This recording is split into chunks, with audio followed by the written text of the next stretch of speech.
여호수아 7장. 그러나 이스라엘 백성은 여리고 성을 점령할 때 어떤 물건도 가지지 말라는 여호와의 말씀을 어기는 죄를 지었습니다. 유다 지파의 세라의 아들인 삽디의 손자이며 갈미의 아들이었던 아간이 여호와께 바쳐야 할 물건 중 몇 가지를 가졌던 것입니다. 그래서 여호와께서는 이스라엘에게 크게 화를 내셨습니다. 여호수아는 몇 사람을 뽑아 여리고에서 아이로 보냈습니다. 아이는 베델 동쪽에 있는 벳 아웬에서 가까운 곳입니다. 여호수아는 그들에게 아이로 가서 그 땅을 정탐하시오 라고 말했습니다. 그 사람들은 아이로 올라가서 정탐했습니다. 얼마 후 여호수아에게 돌아온 그들이 말했습니다. 아이에는 우리와 싸울 사람이 얼마 되지 않습니다. 백성 모두를 내보낼 필요는 없습니다. 2,000명이나 3,000명만 보내서 아이 성을 공격하게 하십시오. 우리 백성 모두가 나가서 수고할 필요는 없습니다. 그래서 약 3,000명 가량이 아이로 나갔습니다. 그러나 그들은 아이 사람들에게 패하여 도망쳐 왔습니다. 아이 백성은 이스라엘 사람들을 뒤쫓았습니다. 그들은 성문에서부터 스바림까지 이스라엘을 뒤쫓았습니다. 그들은 언덕을 내려오는 동안에 36명 정도의 이스라엘 사람들을 죽였습니다. 이스라엘 사람들은 이 일을 보고 매우 두려워하였습니다. 그러자 여호수아는 슬퍼하며 자기 옷을 찢었습니다. 여호수아는 얼굴을 땅에 대고 여호와의 궤 앞에 엎드렸고 그런 자세로 저녁까지 있었습니다. 이스라엘의 지도자들도 여호수아와 같은 자세를 취했습니다. 그들은 또한 슬픔의 표시로 머리에 죄를 뒤집어 썼습니다. 그 후에 여호수아가 말했습니다. 하나님 여호와여, 주님은 우리 백성이 요단강을 건널 수 있게 하셨습니다. 그런데 왜 주님은 우리를 이곳까지 오게 하셔서 아모리 사람에게 죽임을 당하게 하십니까? 우리가 요단강 저쪽에 머무르는 것이 더 좋을 뻔했습니다. 주님, 지금은 아무것도 말씀드릴 것이 없습니다. 이스라엘은 적에게 패했고 가나안 사람들과 이 땅에 사는 모든 사람들이 이 일에 관해 들으면 곧 우리를 포위하여 우리 모두를 죽일 것입니다. 그렇게 되면 주님의 크신 이름은 어떻게 되는 것입니까? 여호와께서는 여호수아에게 말씀하셨습니다. 일어나라. 왜 얼굴을 땅에 대고 있느냐? 이스라엘 사람들은 죄를 지었다. 그들은 내가 지키라고 명령한 약속을 깨뜨렸다. 그들은 나와 약속한 대로 하지 않고 나의 것을 훔쳐 내 물건 중 몇 가지를 가졌다. 그들은 거짓말을 했고 자기를 위해 그 물건들을 가지고 갔다. 그런 까닭에 이스라엘은 적과 싸워 이길 수 없었던 것이다. 그들은 싸우다가 뒤돌아서서 도망치고 말았다. 왜냐하면 너희는 내가 없애라고 한 것을 모두 없애지 않고 나에게 완전히 바치지 않았기 때문이다. 너희는 내가 바치라고 명령한 모든 것을 없애야 한다. 너희가 그 일을 행하지 않는 한 나는 너희를 도와줄 수 없다. 이제 일어나라. 내 앞에서 백성들을 거룩하게 하여라. 그들에게 이렇게 전하여라. 내일 주님을 위해 스스로를 거룩하게 하여라. 이스라엘의 하나님 여호와께서 너희 중 누군가가 여호와의 명령을 어기고 여호와께 바쳐야 할 것을 가지고 갔다고 말씀하셨다. 그 물건들을 버리지 않는 한 너희는 결코 적과 싸워 이길 수 없을 것이다. 내일 아침 너희의 모든 지파들은 여호와 앞에 가까이 나아오너라. 여호와께서 그중 한 지파를 고르실 것이다. 그러면 그 지파의 모든 집안들을 여호와 앞에 가까이 나아오게 하여라. 여호와는 그 집안 중에서 한 가족을 고르실 것이다. 그때 그 가족의 남자들을 여호와 앞에 가까이 나아오게 하여라. 바쳐서 없애버려야 할 것을 감추고 있는 사람을 골라내면 그는 불로 죽임을 당할 것이고 그가 가지고 있는 모든 것도 그와 함께 없어질 것이다. 그 사람은 여호와와의 약속을 깨뜨렸으며 이스라엘 백성 가운데서 부끄러운 일을 행하였기 때문이다. 이튿날 아침 일찍 여호수아는 이스라엘 모든 사람들을 여호와 앞에 서게 했습니다. 이스라엘의 모든 지파가 여호와 앞에 서자 여호와께서는 유다 지파를 뽑으셨습니다. 그래서 유다 지파의 모든 집안이 여호와 앞에 섰습니다. 여호와는 세라의 집안을 뽑으셨습니다. 그러자 세라의 온 집안이 여호와 앞에 섰습니다. 이번에는 삽디의 가족이 뽑혔습니다. 그러자 여호수아는 삽디의 가족 모두에게 여호와 앞으로 나오너라 하고 말했습니다. 주님은 갈미의 아들 아간을 뽑으셨습니다. 갈미는 삽디의 아들이었고 세라의 손자였습니다. 여호수아는 아간에게 말했습니다. 아간아, 이스라엘 하나님 여호와께 영광을 돌리고 사실대로 고백하여라. 숨길 생각은 하지 말고 네가 한 일을 내게 말하여라. 아간이 대답했습니다. 옳습니다. 제가 이스라엘의 하나님 여호와께 죄를 지었습니다. 제가 한 일을 말씀드리겠습니다. 제가 본 물건 중에는 신할에서 온 아름다운 겉옷이 있었고 200세겔가량의 은과 50세겔가량의 금도 있었습니다. 저는 그것들이 너무나도 갖고 싶어 가지고 왔습니다. 그것들은 지금 제 천막 아래 땅에 묻혀 있습니다. 은은 겉옷 아래에 있습니다. 여호수아는 몇 사람을 아간의 천막으로 보냈습니다. 그들은 천막으로 달려가 감춘 물건들을 찾아냈습니다. 은은 외투 아래에 있었습니다. 사람들은 그 물건들을 천막에서 가지고 나와 여호수아와 온 이스라엘 사람들 앞에 놓았습니다. 그리고 여호와 앞에 그 물건들을 펼쳐 놓았습니다. 여호수아와 모든 백성들은 세라의 아들 아간을 괴로움이란 뜻의 아골 골짜기로 데리고 갔습니다. 그들은 은과 외투와 금과 아간의 아들들과 딸들과 소와 나귀와 양들과 천막과 그 밖에 아간이 가지고 있던 모든 것들도 함께 가지고 갔습니다. 여호수아가 말했습니다. 어찌하여 네가 우리를 이토록 괴롭게 했단 말이냐. 하지만 이제는 여호와께서 너를 괴롭게 하실 것이다. 그의 모든 백성들은 아간과 그의 가족들을 돌로 쳐 죽였습니다. 그리고 나서 아간과 그의 가족들을 불로 태웠습니다. 그들은 아간의 시체 위에 돌무더기를 쌓았는데 그 돌무더기는 지금까지도 거기에 있습니다. 그곳을 괴로움의 골짜기라고 부르는 것도 이런 이유 때문입니다. 이 일이 있은 후 여호와께서는 화를 내지 않으셨습니다. 시편 137편. 바빌론의 강가에 앉아 우리는 울었습니다. 우리가 시온을 기억하면서 울었습니다.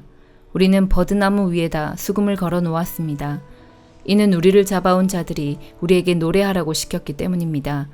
그리고 우리를 괴롭히던 자들이 기쁨의 노래를 부르라고 했기 때문입니다. 그들은 말했습니다. 시온의 노래 중 한 곡을 불러보아라. 어떻게 우리가 여호와의 노래를 부를 수 있겠습니까? 낯선 땅에서 어떻게 주의 노래를 부를 수 있겠습니까? 오 예루살렘아, 내가 너를 잊는다면 내 오른손이 그 재주를 잃게 될 것이다. 내가 너를 기억하지 못한다면, 내가 예루살렘을 생각하지 않는다면, 나의 최고의 기쁨인 예루살렘을 생각하지 않는다면 나의 혀가 나의 입천장에 붙어버릴 것이다. 여호와여, 에돔 사람들이 한 일을 기억하십시오. 예루살렘이 멸망하던 날 한 일을 기억하십시오. 예루살렘을 헐어버려라 하고 그들은 소리질렀습니다. 그 기초까지도 완전히 헐어버려라 하고 외쳤습니다. 오 멸망당할 땅 바빌론이여, 너에게 대갚는 자는 복 있는 사람이다. 네가 우리에게 한 것에 대해 대갚는 자는 복 있는 사람이다. 너희 어린아이들을 붙잡아 그들을 바위에 내리치는 자는 복 있는 사람이다. 시편 138편. 여호와여, 내가 마음을 다해 주를 찬양할 것입니다. 신들 앞에서 내가 주를 위해 찬양할 것입니다. 내가 주의 성전을 향해 엎드려 주의 이름을 찬양할 것입니다. 주의 사랑과 신실하심에 대해 찬양할 것입니다. 주는 세상의 모든 것들 위해 주의 이름과 말씀을 높이셨습니다. 내가 불렀을 때 주는 내게 대답하셨습니다. 주는 내게 힘을 주셔서 담대하게 하셨습니다. 여호와여, 이 땅의 모든 왕들이 주를 찬양하게 하십시오. 그들이 주의 말씀을 들을 때에 찬송하게 하십시오. 그들이 여호와 행하신 일들을 노래하게 하십시오. 이는 여호와의 영광이 크시기 때문입니다. 여호와는 높이 계셔도 낮은 자들을 내려다보십니다. 멀리서도 주는 거만한 자들을 알고 계십니다. 내가 어려움 중에 있어도 주는 나의 생명을 보호하십니다. 주는 손을 내미시고 나의 원수들의 분노로부터 나를 구해내시며 주의 오른손으로 나를 구원하십니다. 여호와는 나를 위해 주의 목적을 이루실 것입니다. 여호와여, 주의 사랑은 영원합니다. 주의 손으로 지으신 것을 버리지 마소서. 예레미야 1장. 이것은 베냐민 땅 아나돗에 살던 제사장 가문의 힐기야의 아들 예레미야가 한 말입니다. 아몬의 아들 요시야가 유다의 왕이 되어 13년째 다스리고 있을 때에 여호와께서 예레미야에게 말씀하셨습니다.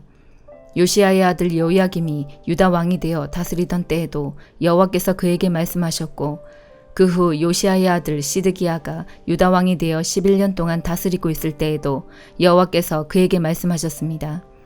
그해 5째 달에 예루살렘 사람들이 포로로 잡혀갔습니다. 여호와께서 나에게 말씀하셨다.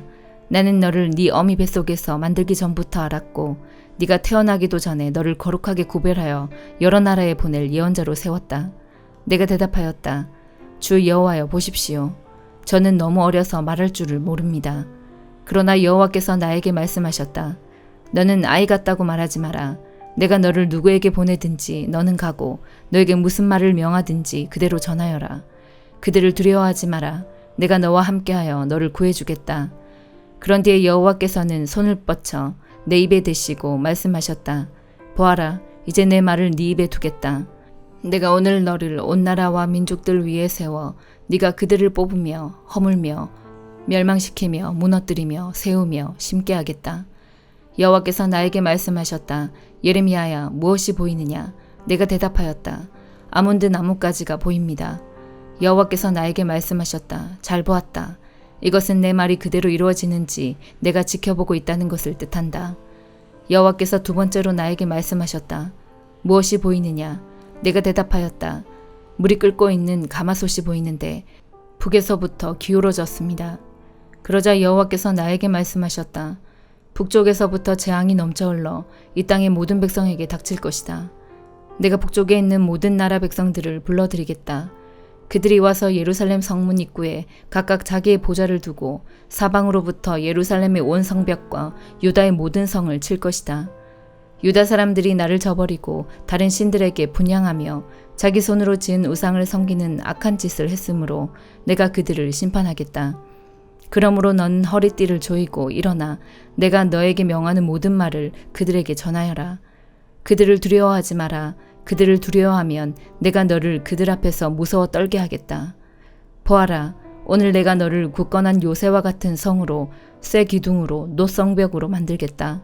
너는 유다의 왕들과 장관들과 제사장들과 이 땅의 백성들과 이 땅에 있는 그 누구와도 맞설 수 있을 것이다. 그들이 너와 맞서 싸우더라도 너를 이기지 못할 것이다. 이는 내가 너와 함께하여 너를 구할 것이기 때문이다. 나 여호와의 말이다. 마태복음 15장. 그때 몇몇 바리새파 사람과 율법 학자들이 예루살렘으로부터 예수님께 와서 물었습니다. 당신의 제자들은 어째서 장로들이 우리에게 전하여 준 법을 지키지 않습니까? 당신의 제자들은 음식을 먹기 전에 손을 씻지 않습니다. 예수님께서 이들에게 대답하셨습니다. 너희는 어째서 장로들의 전통을 지키려고 하나님의 명령을 지키지 않느냐? 하나님께서는 네 아버지와 어머니를 공경하라고 말씀하셨다. 또한 아버지나 어머니를 욕하는 사람은 반드시 죽으리라고 말씀하셨다. 그런데 너희는 아버지나 어머니에게 드리려던 것을 하나님께 드렸다고 하면 자기 부모를 공경하지 않아도 된다라고 말하면서 너희 전통을 빌미로 하나님의 말씀을 무시하고 있다. 위선자들아, 이사야가 너희에 대해 예언한 것이 옳다. 이 백성들이 입술로는 나를 공경하나 마음은 내게서 멀구나. 헛되이 내게 예배를 드리고 사람의 훈계를 교리인 양 가르친다. 예수님께서 사람들을 불러 모으시고 말씀하셨습니다. 너희는 듣고 깨달아라. 입으로 들어가는 것이 사람을 더럽히는 것이 아니라 입에서 나오는 것이 사람을 더럽힌다. 그때 제자들이 예수님께 와서 물었습니다. 바리새파 사람들이 이 말씀을 듣고 감정이 상한 것을 아십니까? 예수님께서 대답하셨습니다. 하늘에 계신 나의 아버지께서 직접 심지 않으신 나무는 모두 뿌리 뽑힐 것이다. 그들을 내버려 두어라. 이들은 앞 못 보는 인도자이다. 보지 못하는 사람이 다른 보지 못하는 사람을 안내하면 둘 다 구덩이에 빠질 것이다. 베드로가 예수님께 말했습니다. 이 비유를 설명해 주십시오. 예수님께서 말씀하셨습니다. 아직도 이해하지 못하느냐? 입으로 들어가는 것은 모두 뱃속으로 들어갔다가 결국 뒤로 나가는 것을 모르느냐? 그러나 입에서 나오는 것은 마음에서 나온다. 이런 것들이 사람을 더럽게 만든다. 마음에서는 악한 생각, 살인, 간음, 음행, 도둑질, 거짓말, 그리고 비방이 나온다. 이러한 것들이 사람을 더럽게 만드는 것이다. 씻지 않은 손으로 먹는 것이 사람을 더럽히는 것이 아니다. 예수님께서 그곳을 떠나 두로와 시돈 지방으로 가셨습니다. 그런데 그 지역에 사는 어떤 가나안 여자가 예수님께 와서 소리쳤습니다. 주님, 다윗의 자손이여, 저를 불쌍히 생각하시고 도와주세요. 제 딸이 귀신 들려서 매우 고통받고 있습니다. 그러나 예수님께서는 그 여자에게 한마디도 대답하지 않으셨습니다. 제자들이 예수님께 와서 청했습니다. 저 여자를 돌려보내십시오. 우리를 따라다니면서 소리 지르고 있습니다. 예수님께서 대답하셨습니다. 나는 이스라엘 집에 잃어버린 양에게로만 보냄을 받았다. 그때 그 여자가 예수님께 와서 절을 하고 간청했습니다. 주님, 도와주십시오. 예수님께서 대답하셨습니다. 자기 자식의 빵을 집어서 개에게 던져주는 것은 옳지 않다. 그 여자가 대답했습니다. 그렇습니다, 주님. 그러나 개라도 주인의 식탁에서 떨어진 음식 부스러기는 먹습니다. 그러자 예수님께서 말씀하셨습니다. 여자야, 너희 믿음이 크구나. 네가 원하는 대로 될 것이다. 바로 그때 그 여자의 딸이 나았습니다. 예수님께서는 그곳을 떠나 갈릴리 호숫가로 가셨습니다. 그리고 산 위에 올라가서 앉으셨습니다. 그러자 많은 사람들이 예수님께 왔습니다. 다리를 저는 사람, 걷지 못하는 사람, 보지 못하는 사람, 말 못하는 사람, 그 밖에 많은 병자들을 데리고 왔습니다. 이들은 병자들을 예수님의 발 앞에 두었고 예수님께서는 이들을 고쳐주셨습니다. 사람들은 말하지 못하던 사람이 말을 하고 지체 장애인이 성한 몸을 갖게 되고 다리를 저는 사람이 다시 걷고 보지 못하는 사람이 다시 보는 것을 보고 모두 놀랐습니다. 그리고 이스라엘의 하나님께 영광을 돌렸습니다. 예수님께서 제자들을 부르시고 말씀하셨습니다. 이 많은 사람들이 나와 함께 3일 동안이나 있었는데 먹을 것이 없으니 불쌍하구나. 그들을 줄인 채로 돌려보내고 싶지 않다. 저들이 길에서 쓰러질지도 모른다. 제자들이 예수님께 물었습니다. 여기는 빈들인데 이처럼 많은 사람들을 배불리 먹일 만한 빵을 어디서 구하겠습니까? 예수님께서 물으셨습니다. 너희가 빵을 얼마나 가지고 있느냐? 그들이 대답했습니다. 7개입니다. 그리고 작은 생선 몇 마리가 있습니다. 예수님께서는 사람들에게 바닥에 앉으라고 지시하셨습니다. 7개의 빵과 생선을 들고 감사 기도를 드린 후 예수님께서는 이것을 나누어 제자들에게 주셨습니다. 제자들은 그것을 사람들에게 주었습니다. 모든 사람들이 먹고 배가 불렀습니다. 제자들이 남은 빵 조각을 거두어 드리니 7개의 커다란 광주리에 가득 찼습니다. 먹은 사람들은 모두 4,000명이었습니다. 이는 여자와 어린아이를 계산하지 않은 수입니다. 예수님께서 사람들을 돌려보내시고 배를 타고 마가단이라는 곳으로 가셨습니다. 아멘.